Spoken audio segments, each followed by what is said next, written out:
The last time I came here, I don't know. Okay, we're live. I was interviewed.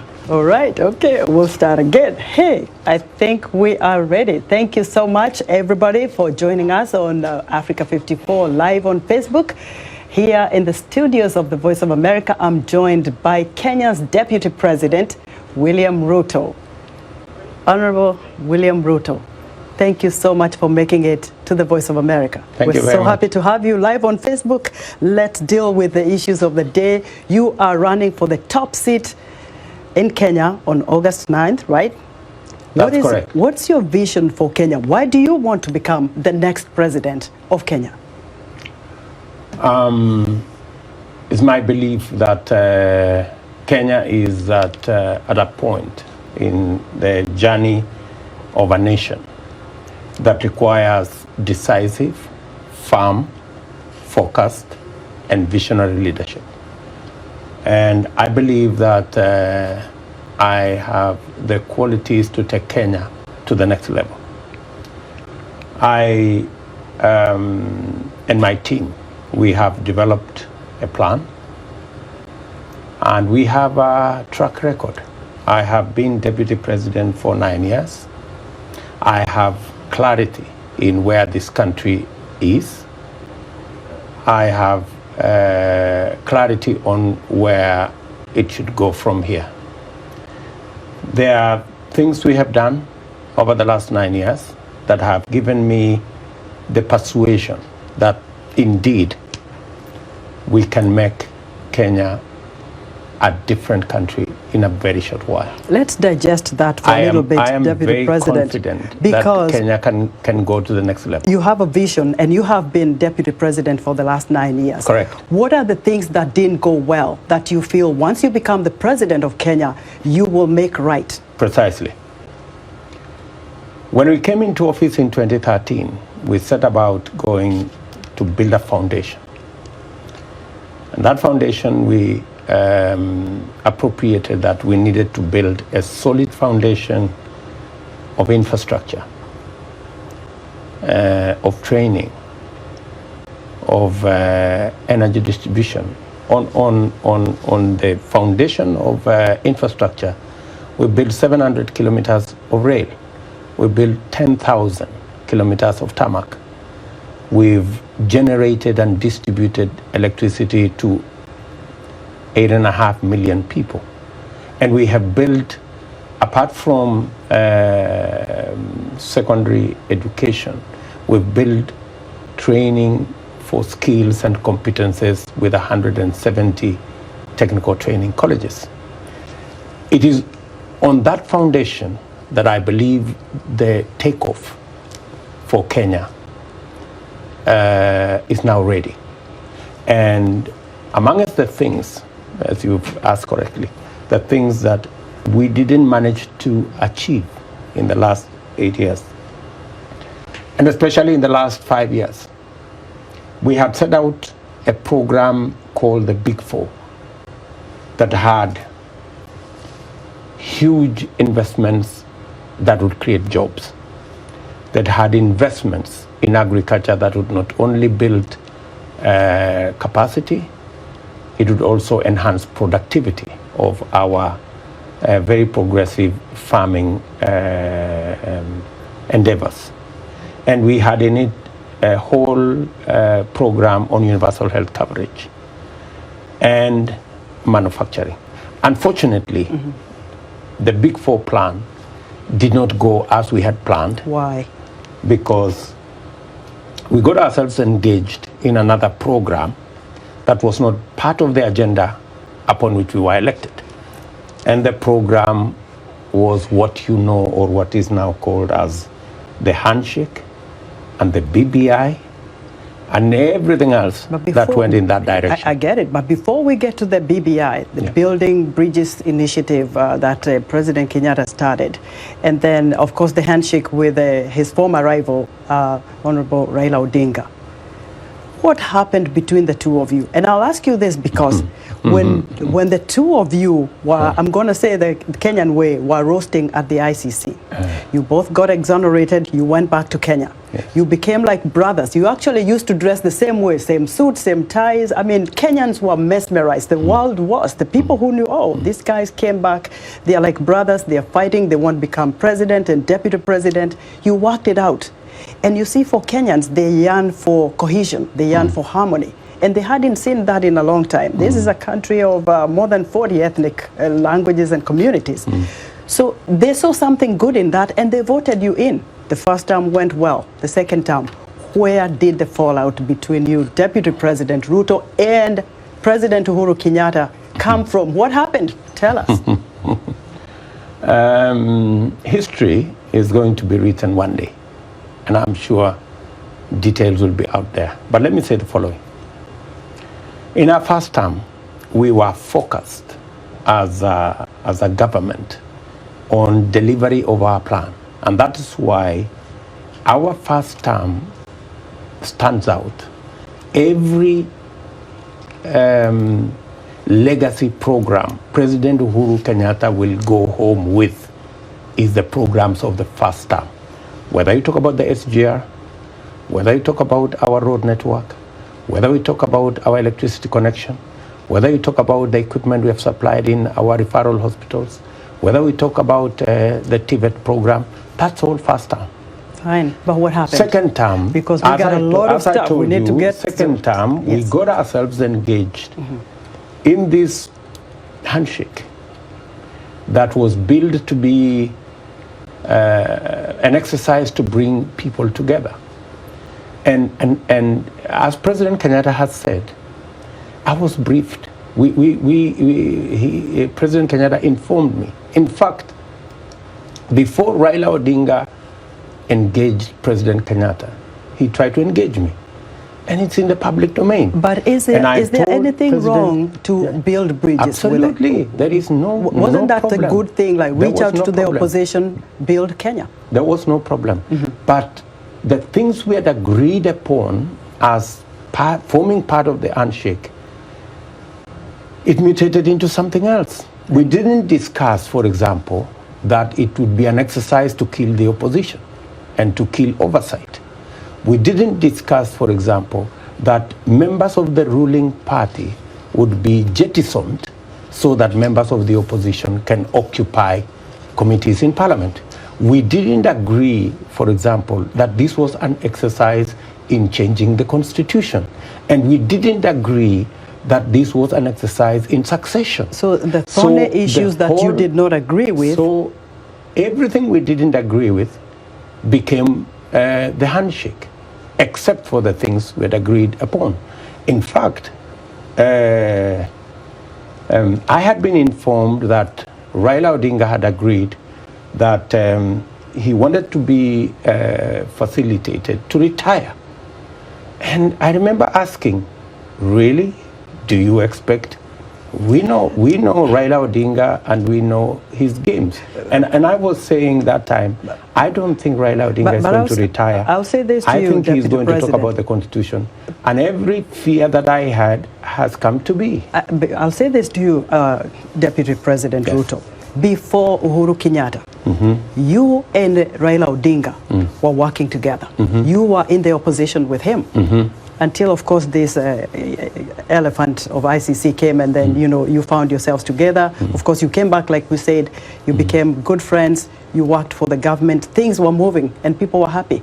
But things didn't go well. So the two of them have been your friends. But now, Correct. You're not. And it is so clear and by the language. It doesn't look that way. And for your information, Esther, we started ODM, all of us together. President Kenyatta, myself, Raila Odinga, and many others. Okay. Right? So as to being on the same side, yes, we've been on the same side. But when you work with people, then you discover there are people you can work with, and there are people you can't work with. And I have absolutely no problem with the handshake. The only problem I have with it is it became what we didn't agree it to be. And in the process, the people of Kenya lost. Okay. We lost the opposition, we lost the ruling party, We lost our government. We lost the Big Four plan. We lost direction. And because you lost direction, Kenyans lost direction. Let me tell you the bigger biting issues, because look, I come from there. We have families there. You know how it is here in America. You're going to meet the diaspora, they probably will confront you with the same kinds of questions. The moral fabric of Kenya has gone way so bad that what we're reading every day is killings, children being killed, people have lost their mind, there is no food on the table, the economy has dwindled, and there's high-level corruption. This is the root cause of the problem in Kenya. Every day we wake up, we're looking at the newspapers, we're reading stories that we've never seen before in the history of Kenya, where a woman will wake up and poison her kids because she can't handle it anymore. Deputy President, you are on the front lines in the churches. We know where you stand with your faith. What is wrong with the Kenyan fabric? Why are Kenyans so desperate to that level? We read this news and we wonder what's going on with our motherland. It is not good at all. What are you going to do about it? Because you're running for the top seat. On what grounds now, if people cannot put food on the table? People are committing suicide. There's even incest in the families. We gotta tell it like it is, because that's what's happening in Kenya. How are you going to address that? Because all we see is that little bickering of politicians. Well, people are suffering. Yes, there's COVID. That is global. What is the problem with Kenya? What's the problem with this high-level corruption? What's the problem with not putting food on the table? Why can't we feed Kenyans? Why can't you feed Kenyans? You're the leaders. It's your responsibility. Answer me, because I'm very emotional on that topic. Thank you very much, Esther, and I feel you. Yes.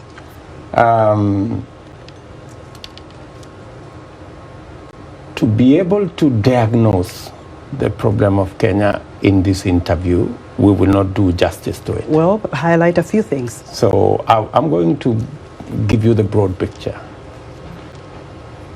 Things are difficult in Kenya, but they are not as bad as you've described.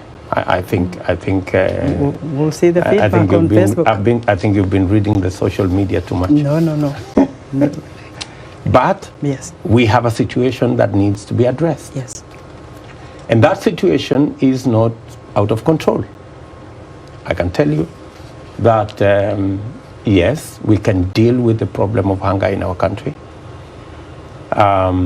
It's unfortunate that we dropped the subsidies on agriculture inputs, and by so doing lowered the productivity of our farmers.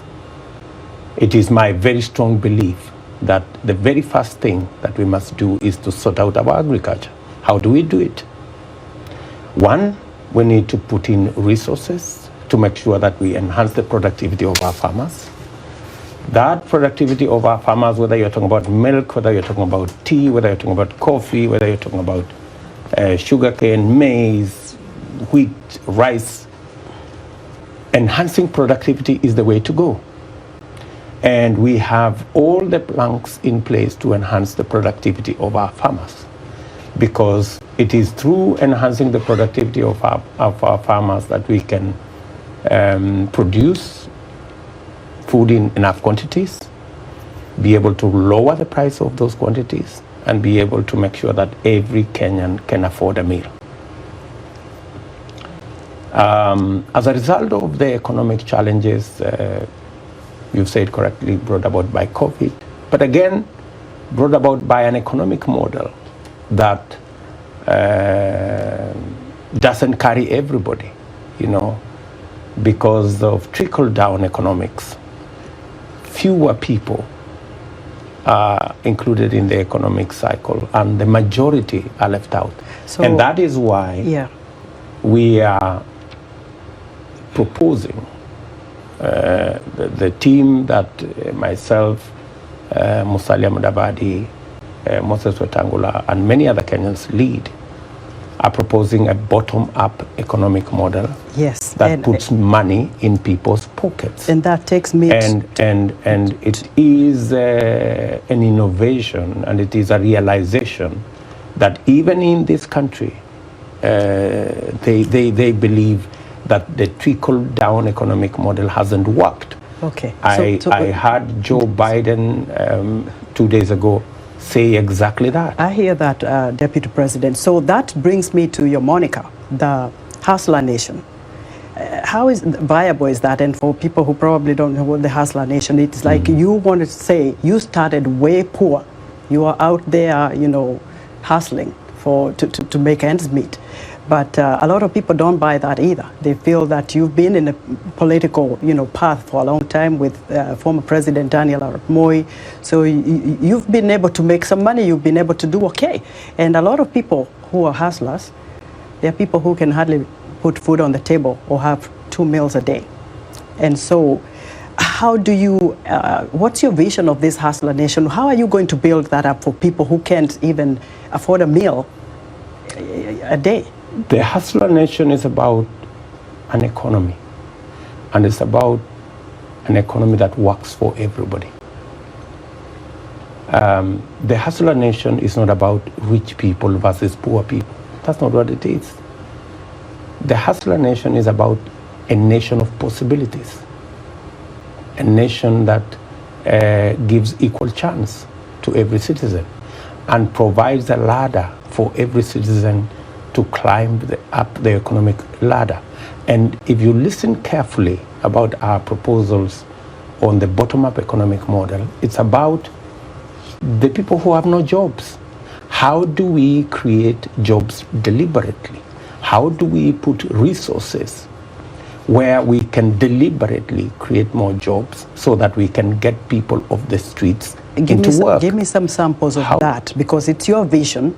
How do you do For that? example, yes, in our Big Four plan, we had a whole program on social, low income, low cost housing. It wasn't about the houses, it was about the jobs. And for your information, we got close to 4 trillion Kenya shillings of commitments of people who are ready to partner with the government of Kenya in that program. However, and unfortunately, that program hasn't taken off because we have been busy doing the BBI and the rest of it. So these are deliberate programs. The second item is to make sure that the 10 million odd people who are in the micro, small, and medium enterprise space, who today have no access to credit. They pay as much as 1,000, maybe 2,000, sometimes 3,000% a year, while corporates pay 10% a year. So it's about access to credit for small business. It's about access to inputs for farmers. It's about access to opportunities for young people. That is what this is all about. That is what bottom up is all about. How do you get the people at the bottom of the pyramid who have jobless to jobs? How do you get people at the bottom of the pyramid who have no access to credit to access credit? Let's get How on. do you get our peasant farmers to access for a long time, Deputy resources President, and inputs? Corruption has been endemic in Kenya, and you know that. We've seen, millions of shillings taken. And I was going to take one of your ally now, Governor Uhuru, but she didn't, make it for this interview. Because when she was the devolution cabinet secretary, 95 million shillings disappeared. And part of it was a big scandal. Part of that was used to buy condoms. I mean, and then even though she left that position and vied for, a county governorship, that money has not been found. We never had anything about that money being found. And I'm not only pinning that. What I'm talking about is there has been high-level corruption in Kenya. How do you counter that to make sure this kind of money you are looking for, to bring back the economy, to put money and food on the table of Kenyans, can be found? How are people going to be held accountable for this, and where do you get back that money from?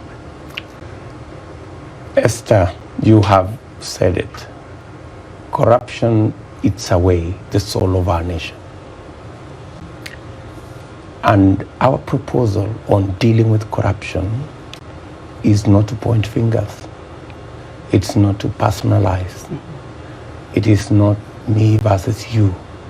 It is ensuring that we institutionalize the fight against corruption. Corruption should not be a tool for political contest. Corruption should be a fight to protect the resources of the Kenyan people. And our proposal is threefold. Number one, there is absolutely no reason why the judiciary fund has not been operationalized. There is absolutely no reason why court cases take anywhere to 15 years, whether it's corruption cases, whether it is disputes. The first item that we are proposing as Kenya Kwanza is to make sure that we operationalize the judiciary fund that is in the Constitution. There is absolutely no reason. If you get the top seat, you're talking about fighting corruption, right? Yes. How do you plan to act swiftly? What do you need to do to act swiftly to make sure that even the cases that have been pending, the money that disappeared, can come back? The judiciary fund is something that can be operationalized within the first 100 days.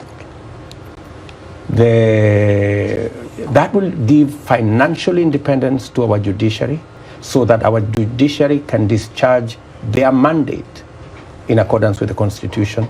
Make sure that the people who pilferage corruptly public resources are not only held to account, but speedily so.